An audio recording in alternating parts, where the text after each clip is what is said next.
Praise the lord. ఆత్మస్వరూపి అదృశ్య దేవుడైన త్రియేకనాథుని నామములో మీ అందరికీ ఆత్మఫలము, ఆత్మవరములు, ఆత్మానందము, ఆత్మాభివృద్ధి మెండుగా నిండుగా కలుగునుగాక. ఈ దినపు యేసయ్య జీవపు మాట. పేతురు రాసిన మొదటి పత్రిక 2వ అధ్యాయం 5వ వాక్య భాగము. మీరును సజీవమైన రాళ్లవలె నుండి ఆత్మ సంబంధమైన మందిరముగా కట్టబడుచున్నారు.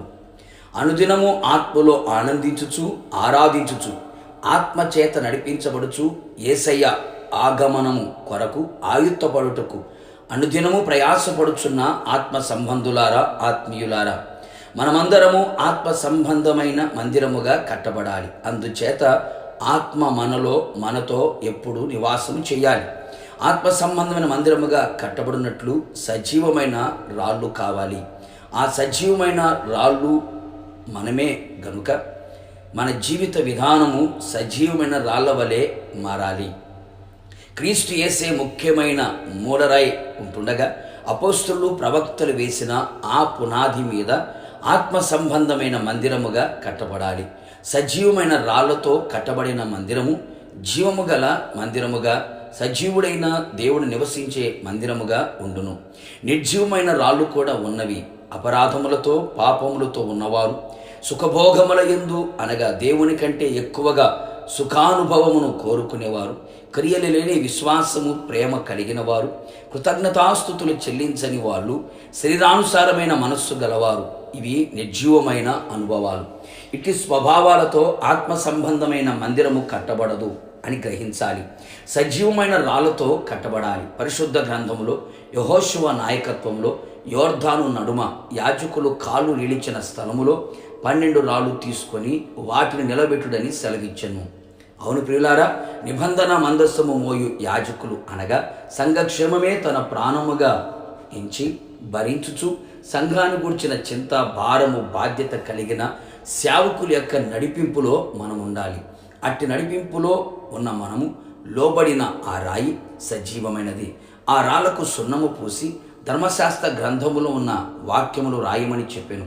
అవును ప్రియులారా, మనలో ఏ భేదాభిప్రాయాలు ఉండరాదు. కులము, డబ్బు, స్థితిగతులు గూర్చినవి మనమందరం ఒకే కుటుంబ సభ్యులమని గ్రహించాలి. అందుకే సున్నము పోయబడాలి. వాక్యముతో మనం ఎప్పుడూ నింపబడాలి. వాక్యానుసారముగా నడవాలి. అంతేగాక సరిహద్దు రాళ్ళు పాటించుము అని వ్రాయబడి ఉన్నది. మనం ఏర్పరచబడిన వారం. అన్యజనుల నుండి ఆయన మనను వేరు చేశారు. లోకమునకు మనకు హద్దు ఉండాలి. మనము లోకములోనికి వెళ్ళకూడదు, లోకము మనలోకి రాకూడదు. ఇది సజీవమైన రాయి.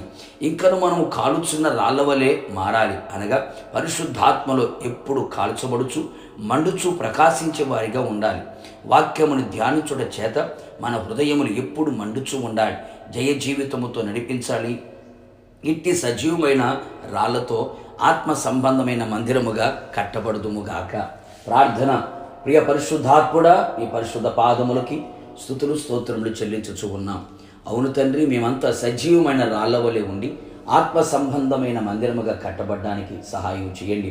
నిర్జీవమైన రాళ్ల స్వభావాలు మాలో కనబడనివ్వకుండా సజీవమైన రాళ్ల స్వభావాలు మాలో కలుగు చేయండి.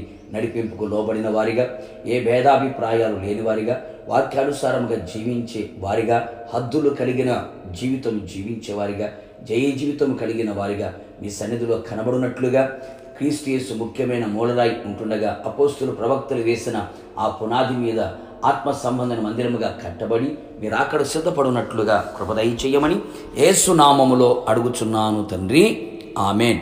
నిశ్చయముగా మీరును మీ కుటుంబ సభ్యులందరూ సజీవమైన రాళ్ల వలె ఉండి ఆత్మ సంబంధమైన మందిరముగా కట్టబడుదురుగాక. God bless you.